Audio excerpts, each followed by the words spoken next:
블록체인의 종류를 한번 살펴보겠습니다. 블록체인의 종류는 이제 퍼블릭 블록체인 그리고 프라이빗 블록체인 그리고 두 개를 합쳐놓은 컨소시엄 블록체인 이렇게 크게 세 가지로 구분할 수가 있을 텐데요.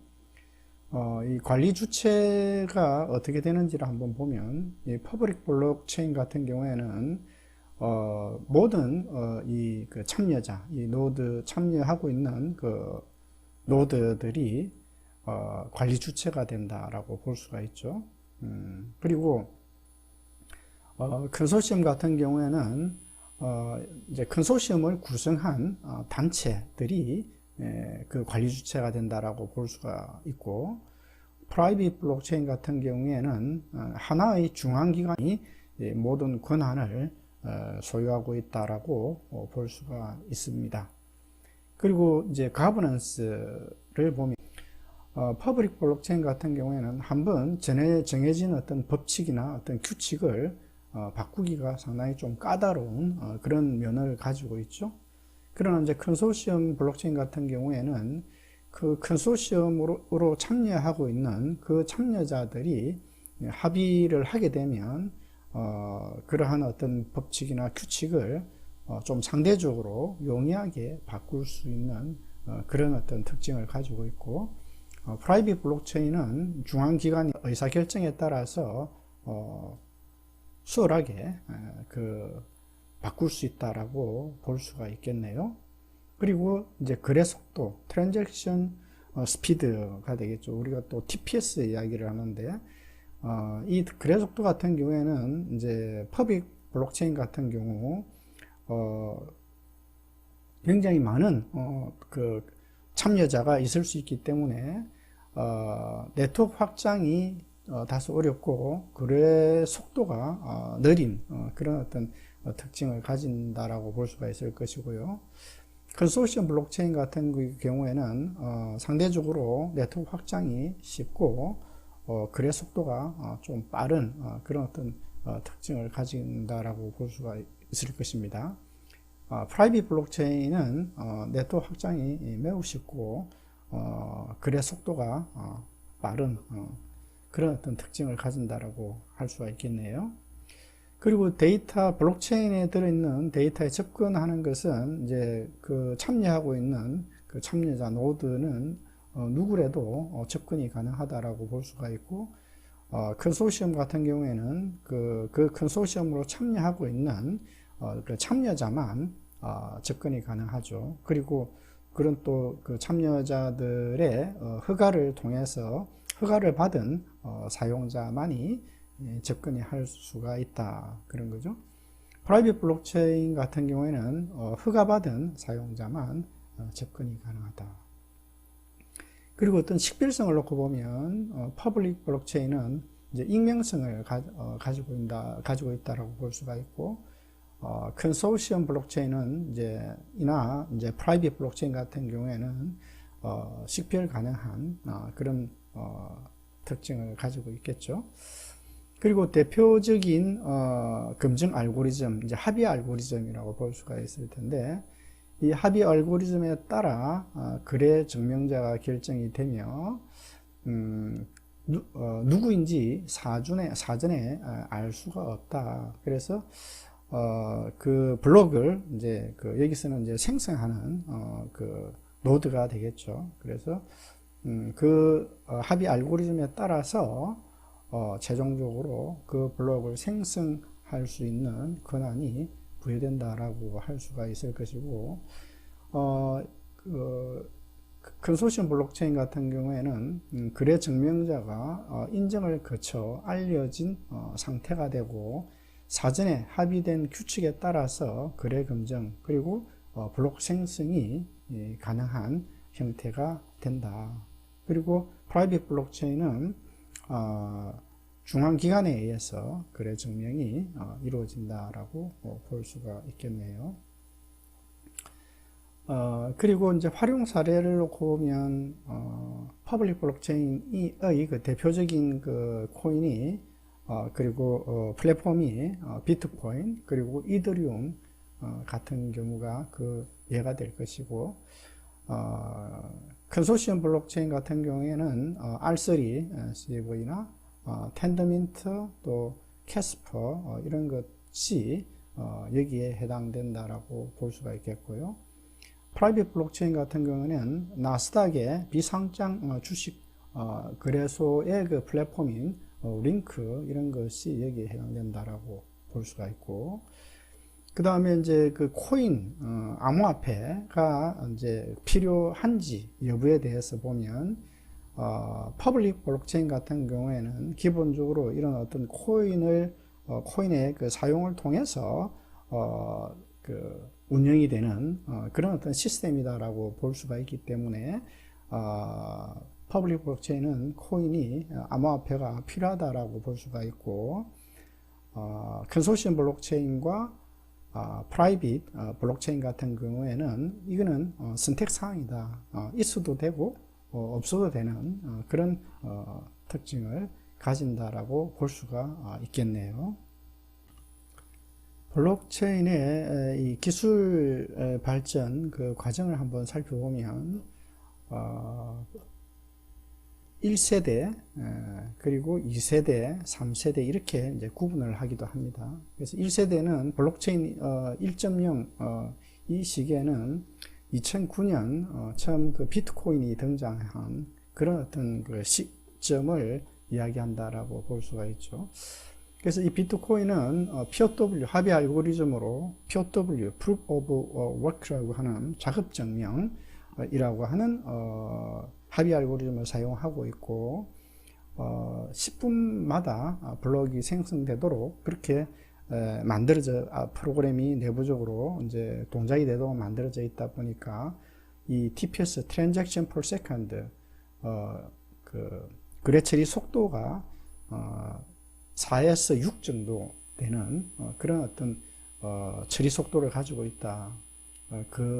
트랜잭션 처리 속도를 가지고 있다라고 이제 하죠. 그래서 여기서는 이제 단순 어떤 지급 수단으로서 사용을 하고 또 이제 거래 장부를 이용하는 형태다라고 볼 수가 있고, 업그레이드가 좀 용이하지 않은 그런 어떤 이게 퍼블릭 블록체인으로 동작이 되다 보니까 이제 업그레이드가 쉽지 않은 그런 어떤 특성을 가지고 있고요. 그 이후에 이제 등장한 이제 이더리움이 있죠. 이더리움은 역시 현재는 이제 POW 방식을 사용하고 있는데 비트코인과는 조금 변형된 POW 방식이죠. 그리고 이제 POS, Proof of Stake, 지분 증명 방식을 도입하려고 현재 준비를 하고 있는 그런 단계다라고 볼 수가 있고요. 비트코인보다는 트랜잭션 처리 속도가 조금 더 빠르죠. 조금 더 많은 트랜잭션을 처리할 수 있는데 여기서는 한 7개에서 14개의 정도 1초에 트랜잭션을 처리할 수 있다라고 되어 있죠. 그렇게 뭐 큰 차이는 없죠. 스마트 계약을 통한 거래 자동화가 이 비트코인과 조금 차별화가 되는 부분이다라고 볼 수가 있고요. 그리고 이제 이 스마트 계약을 통해서 다양한 형태의 그 D앱, 탈중앙 앱 혹은 뭐 분산 앱이라고도 이야기를 하는데 D앱 혹은 뭐 뎁이라고도 하고요. 이것을 만들어서 다양하게 응용 서비스를 할 수 있는 그런 특징을 가지고 있습니다. 그래서 이 스마트 계약은 솔리디티라고 하는 프로그래밍 언어를 이용해서 이 스마트 계약을 만들 수가 있죠. 이것도 역시 업그레이드가 그렇게 용이한 것은 아니다라고 볼 수가 있고요. 그 다음에 이제 블록체인 3.0에서는 이제 EOS죠.